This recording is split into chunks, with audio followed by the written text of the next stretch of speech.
Good evening po. We welcome you sa ating live stream. It's September 10 at salamat po.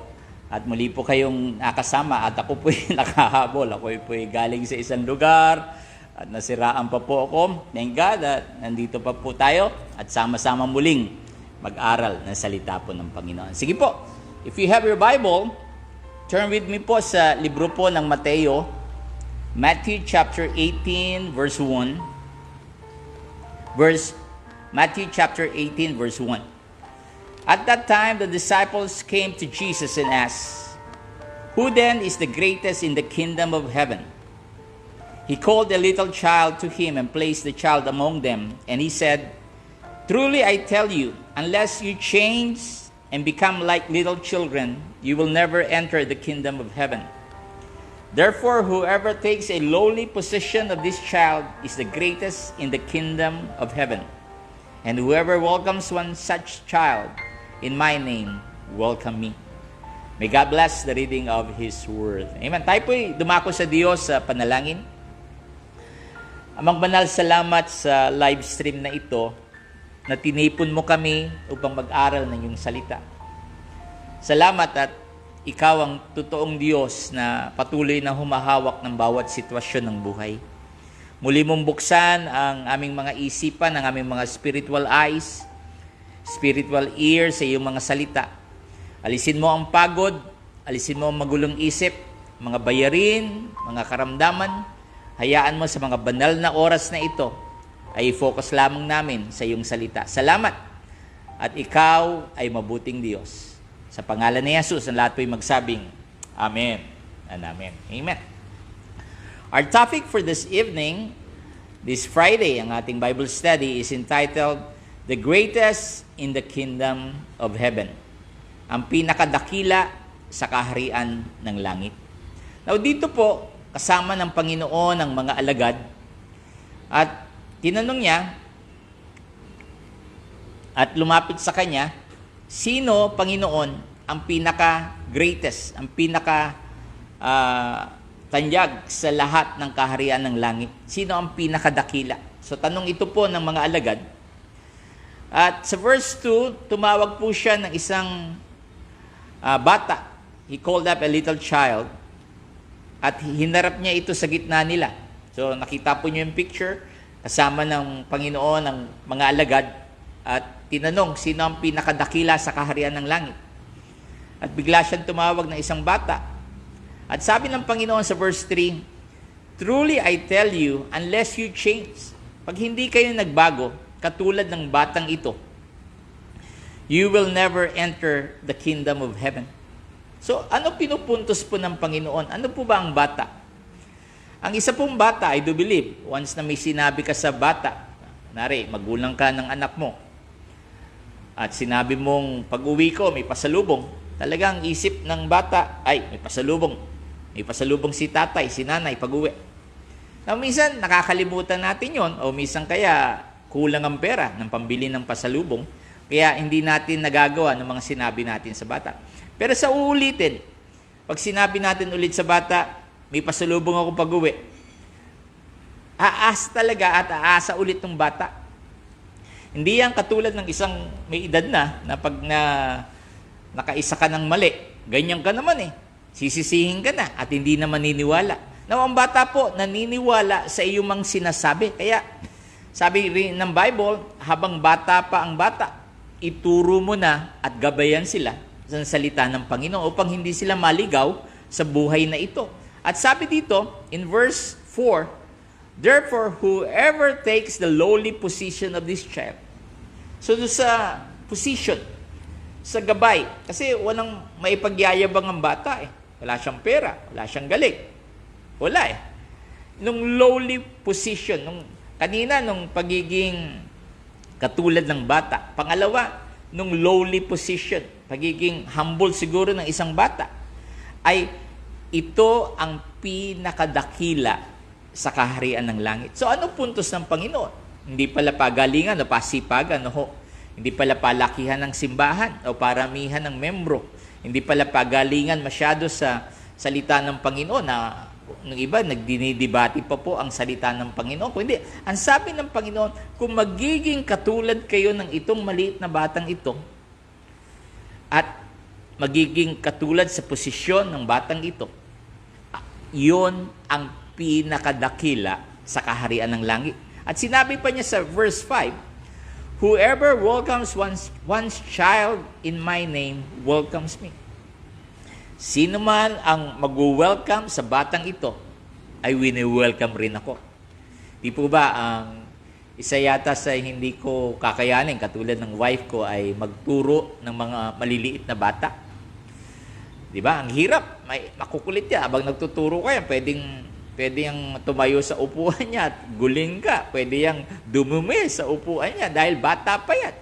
Now, kaya taas kamay ko sa mga teacher na nagtuturo sa mga maliliit na bata. Talaga masusubok ang pasensya mo, di po ba? Ako nga, kung magtuturo daw po ako ng Sunday schools para sa maliliit na bata, siguro may dala-dala akong latigo para paghahatawin at ayaw makinig, ayaw sumunod. Pwede, pag wala kang pasensya. Pero sabi po dito ng Panginoon in verse 5, sino man ang i-welcome ang batang ito, ay winelcome rin ako. Isipin mo yun. Una, nung pagiging katulad ng bata. Pangalawa, nung lowly position ng bata. Pangatlo, dapat i-welcome natin ang mga bata kahit anong kulit niyan. Kahit minsan matitigas ang ulo. Kahit minsan natutulog ka, nangungulit pa. Yan ang bata. Pero sino man daw ang i-welcome ang mga batang ito, ay winelcome rin natin ang Panginoon. So ano ibig sabihin ng Panginoon? Huwag nating tingnan ng standard natin. Huwag nating tingnan ng masasabi ng iba. Kundi ang tingnan natin yung mga inuutos sa atin ng Panginoon. Now, sabi rin sa verse 6, diretso po tayo, if anyone causes one of these little ones, those who believe in me, to stumble. Now, sino man daw ang pwedeng itisod ang batang ito? Sabi po dito, dahil naniniwala sila, to stumble, na bumagsak ang kanyang pananampalataya, would be better for them to have a large millstone hung around their neck and to be drawn into the deeps of the sea. Kaya, kung hayaan daw natin, tingin mo ang kaharian ng Diyos, nung the greatest, hindi pala nung malalaki, hindi pala nung sobrang sipag sa ministry, kundi maging katulad ng batang ito, sino man daw ang tao na hinayaan niyang ma-stumble ang isang batang ito, ay mas mainam pa daw po na maglagay na siya ng bato sa kanyang liig at itali ito at itapon siya sa dagat. Biro mo yun? Kung tatanungin, asan ang pagmamahal dito? Now, ito'y tinuturo sa atin na mas lalo nating po palang mahalin ang mga bata. Kaya ang isang simbahan, dapat may mga children ministry yan. Kung nakatutok yan sa may mga edad, sa may mga young people, sa ano pa mang dapat rin po pala nakatutok ang simbahan sa mga bata. Kasi kung hayaan natin ma-stumble sila, dahil siguro nakikita nila ang mga may edad, mga matatanda. Kasi po ang bata ay, kung ano nakikita ng bata sa matanda, yun ang gagayahin. Kaya kung ikaw ay may edad at sinusuway mo ang mga bata, sinasabi mong masama ang sigarilyo, pero may nakasalpa ka naman ng sigarilyo sa bibig mo, hindi totoo yun. Gagayahin at gagayahin ka ng bata. Wala naman po nagturo sa bata, di po ba magmura? Ba't nagmumura ang bata? Dahil nadidinig sa matatanda. Kaya anuman ang ating gawin, tayo man ay mainit ang ulo sa bahay, tayo man ay sumpungin sa bahay, anuman paano natin tratuhin ang bata, kung nagtuturo tayo sa kanila, gagayahin at gagayahin po tayo ng mga bata. Kaya, we should be a model po sa mga batang ito. Ito ang greatest. Kumbaga sa mga alagad, nagtatanong sila, ano po ba ang pinakadakila sa kaharian mo, Panginoon? Ay maging katulad ng mga batang ito. Now, in verse 7, Matthew 18:7, ano sabi dito? Who to the world because of these things that cause peoples to stumble. Sino ang mga taong ito na nakakatalisod higit sa lahat sa pananampalataya? So napakahalaga po pala ng buhay natin. Huwag nating hayaan na kahit isang tao, may edad o bata, ay matalisod sa ating buhay Kristiyano. Sa iyong pananalita, kung paano mo tratuhin sila, mahalaga yun. Ikaw ba'y tumataas ang kilay sa mga mahirap na Kristiyano, pero pag may mayaman, abay, love na love mo, ganun ka ba? Hindi po dapat. Dapat lalo nating mahalin ang lahat para hindi po ma-stumble ang bawat isa. Now, such thing must come but who to the person through whom they come.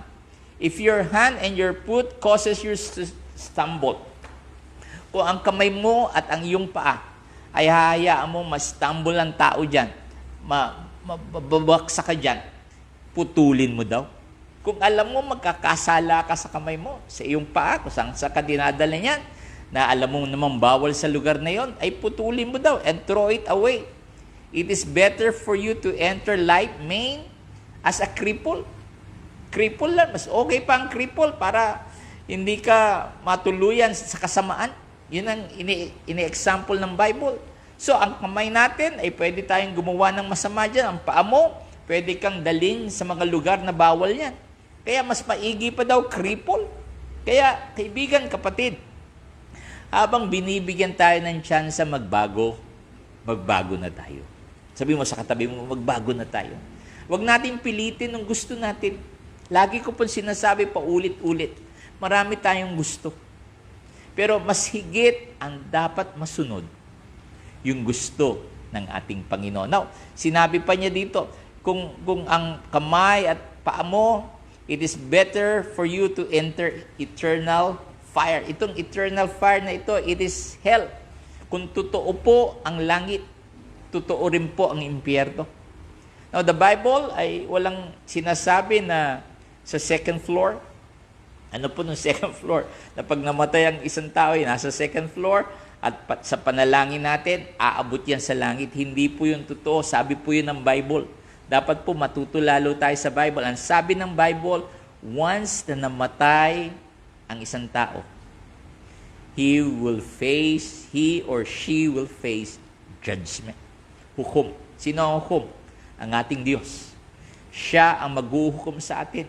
Kung sa langit tayo o sa baba, sa impyerno. Kaya it is better for us, kung ayaw natin sumunod, ay itapon sa eternal fire na sinasabi po ng Bible. At sabi sa verse 9, and if your eye causes you to stumble, yan naman, kanina kamay, kanina pa, ngayon naman ang mata. Maraming nagagawa ang mata. Lust of the eye. Maraming iniisip ang mata. Once na nakita mo, nagpo-program na sa isip mo at pwede mo nang gawin. Pwede ka na magplanong gumawa ng masama. Kaya napakahalaga. Kaya sabi dito, bantayan daw po natin ang mata. Kung ito ang nagkakakos sa atin na ma-stumble, throw it away. Mas mainam pa daw pumasok ka sa langit na isa lang ang mata kaysa ang buong mong buhay, ang buong mong katawan, ang buong mong dalawang mata ay itapon sa fire of hell. Kaya kapatid, kaibigan, kung ang ating Panginoong Yesus ay tinanong siya ng mga alagad, dito po dapat natin malaman, ang Diyos ay nagpapaalala muli, ang pinakadakila sa kanyang kaharian ay yung mga bagay-bagay na dapat nating malaman na mahalaga. Anong mahalaga? Kung paano tayo magiging katulad ng isang bata na patuloy, na lalapit at susunod sa Panginoon. Amen? Sana po, kung meron mang nakasakit sa atin, sabi ng Bible, patawarin mo na siya. At ano pa?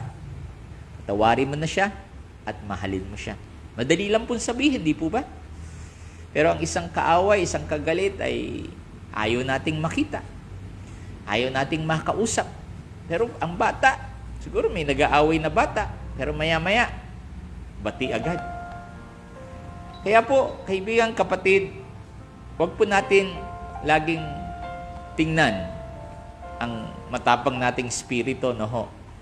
Ang spirito na ayaw magpasakop, ayaw umibig, ayaw magpatawad. Maging katulad daw po tayo ng mga batang ito sapagkat sila ang greatest sa kaharian ng langit.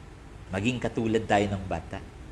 Kaya, kaibigan, kababayan, lalo nating mahalin ang salita ng Panginoon.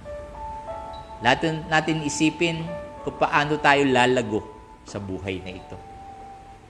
The greatest in the kingdom of heaven. Kaya tingnan po natin muna ang ating sarili.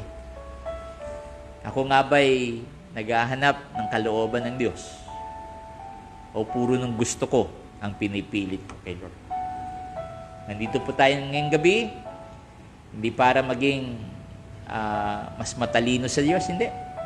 Hindi, nag-aaral tayo ng salita ng Diyos para yakapin ang kanyang kalooban sa ating buhay. Tayo po'y mananalangin. At hope na iniisip natin, Lord, paano ba ako magiging katulad ng isang bata? Paano ko ba matutupad ang kalooban mo sa aking buhay? Tayo po'y lumapit sa Diyos sa panalangin. Let's lift our hands. Panginoon, salamat sa salita mo na talagang matalim.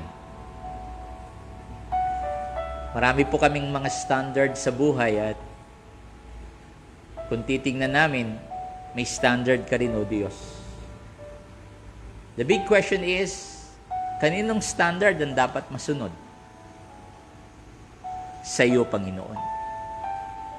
Patawarin mo kami kung madalas naming ipilit ang aming mga sistema, kung paano kami mag-isip, kung ano ang mga ugali namin, kung paano kami magtrato sa ibang mga tao.